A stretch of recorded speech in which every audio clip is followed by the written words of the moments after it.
Tá, então nesse vídeo nós vamos executar as funções do pacote. Eu vi que nos vídeos anteriores a resolução ficou um pouquinho ruim, então eu aumentei a resolução para esse vídeo. Vamos começar aqui então a executar o pacote. Tá? Na vinheta, aqui no Quick Start, nós começamos criando um objeto do tipo transcriptograma. E para criar esse objeto, nós precisamos do dado de associação, que é a rede de interação proteína-proteína, e a lista ordenada de proteínas foi criada a partir desse dado de associação. Tá? Então, o pacote ele já tem um. Eu vou carregar o pacote e vou criar isso. Tá? Existem algumas formas diferentes de você criar esse objeto. Do jeito que ele está sendo criado aqui, está sendo passado apenas esses dois parâmetros, eu não tenho um raio definido. Então, o raio aqui é zero. Tá? Eu posso rodar o seguinte. Radius, passar o meu objeto T, e vai dizer que o raio é zero. Existem outras formas de você criar isso já passando o raio. Então é só passar o parâmetro raio, radius, e passar um valor numérico. Como eu falei, nós vamos executar aqui rodando os exemplos que usam o raio 80, tá? Então eu não vou executar essa linha aqui para criar de novo um objeto. Eu vou executar essa daqui, que ela altera o raio de um objeto, tá? Então só que eu vou executar, na verdade aqui tem o valor 80, tá?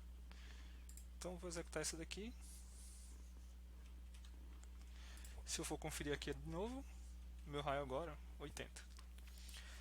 O pacote ele tem algumas funções que eles calculam propriedades topológicas. Eu vou colocar isso aqui para rodar, do raio 80, tá?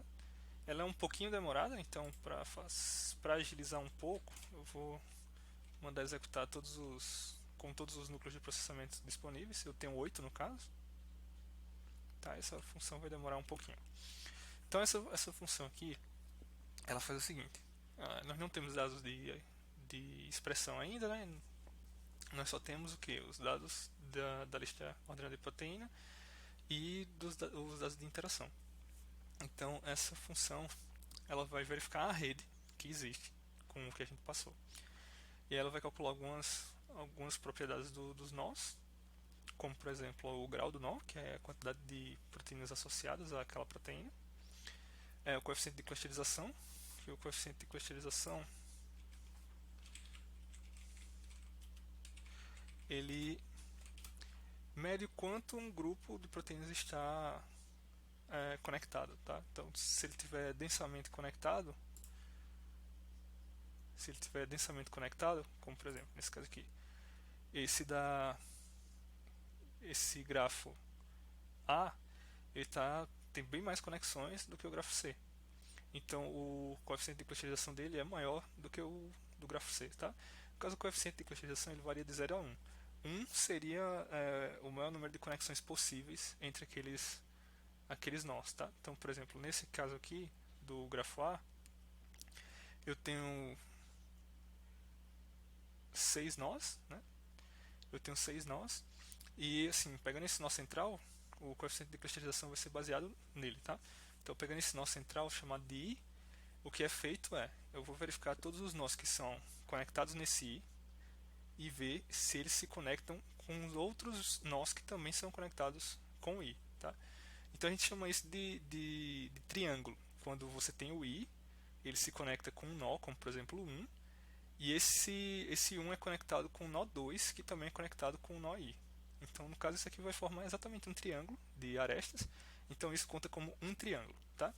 Então, quando você tem o número máximo de triângulos possíveis entre todos os nós que são associados a um dado nó, você tem um coeficiente de clusterização 1. Tá? E se você não tem todos os nós todos os triângulos possíveis entre esses nós que estão conectados com o nó I, então o coeficiente de clusterização ele vai variar de um valor até chegar em zero. Tá? Então, zero no caso seria o caso do grafo C aqui, em que quem está conectado com I não está conectado com nenhum outro vizinho de I. Tá? Então não existem conexões entre os, digamos, amigos do nó I, os caras com quem ele interage. Então isso é o coeficiente de clusterização. Tá, então essa função aqui ela vai calcular o, o grau do nó, que o grau é a quantidade de nós que estão associados com aquele nó. Então, por exemplo, esse nó aqui, ele tem 5 vizinhos, está associado com 5 outras proteínas. É, essas proteínas que estão associadas com ele formam 3 triângulos, e o coeficiente de clusterização dele foi 0,3. Lembrando que isso aqui vai variar de 0 a 1. Né? Então, quanto mais próximo de 1, mais densamente conectado ele está com seus vizinhos. Então, a gente pode até ver aqui qual foi o maior. Então, tem cara aqui que tem coeficiente de clusterização 1, mas eles estão roubando, né? Porque, olha só, esse cara aqui tem 1 grau 2 e só tem um triângulo. Então, assim, só está conectado com 2 caras e formam todos os triângulos possíveis, né? Que seria apenas um. Então, ele tem coeficiente de clusterização 1. Já esse outro cara aqui, ele está conectado com 53 outros nós e ele tem 1378 triângulos. E o coeficiente de clusterização foi 1. Então, isso aqui realmente é um grupo bem conectado da rede. E essas outras métricas aqui, ó, elas são calculadas em cima da janela. Então, por exemplo, esse cara aqui, ele está na posição 144.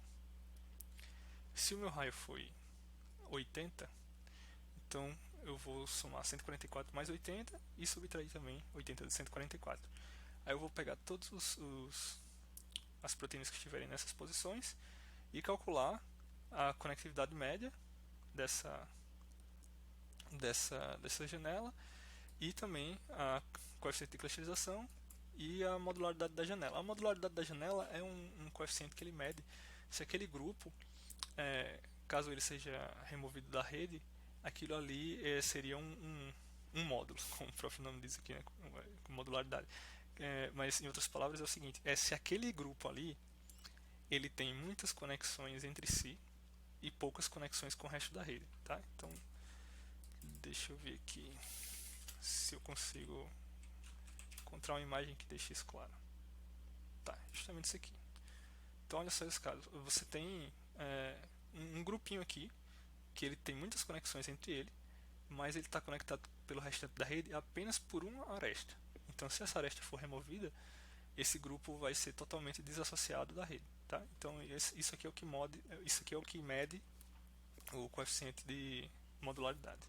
Tá? Se você tem um grupo que ele tem muito mais conexões entre os membros dele do que com o restante da rede.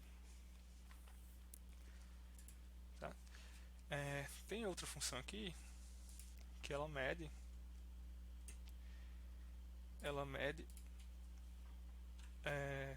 propriedades relacionadas à conectividade da rede. Só um detalhezinho aqui, a gente usou o raio 80, tá? Opa, tenho que esperar terminar ali para poder ver o data frame de novo. Mas a gente usou o raio 80. Se eu usar o raio 50, esses meus valores aqui do nó não vão mudar, tá? Então isso aqui não muda, independente do raio que eu escolher. Essas 3 colunas que estão selecionadas não mudam. O que mudam são os valores dessas 3 métricas aqui, tá? Então, se eu mudar o raio de novo, usando isso aqui para trocar o raio, aí eu teria que rodar a função de novo para calcular os novos valores, tá?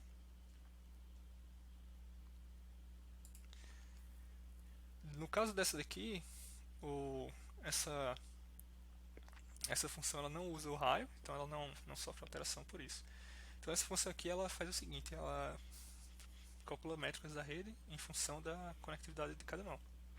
Então esse K é o grau do nó. Então, por exemplo, o nó de grau 6. Esse PK é a probabilidade daquele nó de um dado nó da rede, melhor dizendo, ter grau 6. Tá?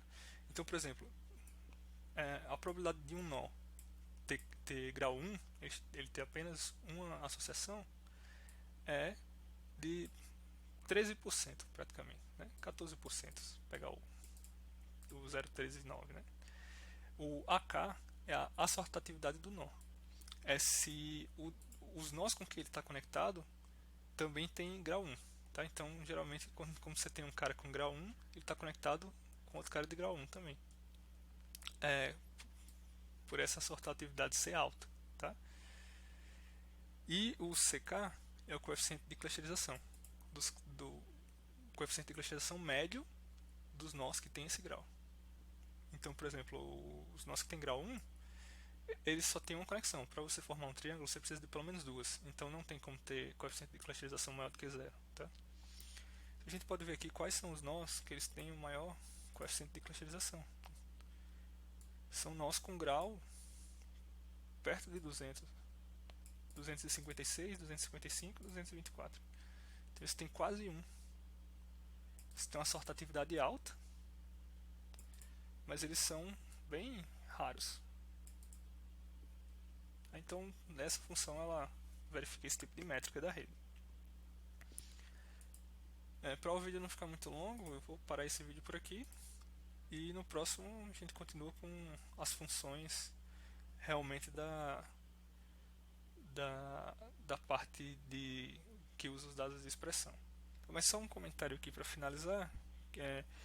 Nesse caso aqui, com os parâmetros que eu utilizei para gerar o dado de ordenamento, que o que está sendo usado aqui é o HS900, se eu aumentar o raio e rodar de novo essa função que verifica as propriedades em função do ordenamento, esses valores aqui dessa última coluna da modularidade, eles vão aumentar, ou pelo menos a soma dos valores dessa coluna vai aumentar, porque do jeito que está ordenado, os parâmetros que foram usados, eles clusterizam muito as interações na diagonal daquela matriz. Então, se eu aumentar o raio, eu vou pegar sempre comunidades que estão realmente bem montadinhas ali, tá? Se eu tivesse usado parâmetros que deixassem as interações mais espalhadas da diagonal, parecendo com o formato de uma pena ou folha, aí eu poderia ter um resultado mais incerto, tá? Mas como eu usei parâmetros para clusterizar muito ali, forçar muito a clusterização, então se eu aumentar aqui o raio, eu com certeza vou conseguir valores maiores na modularidade, tá?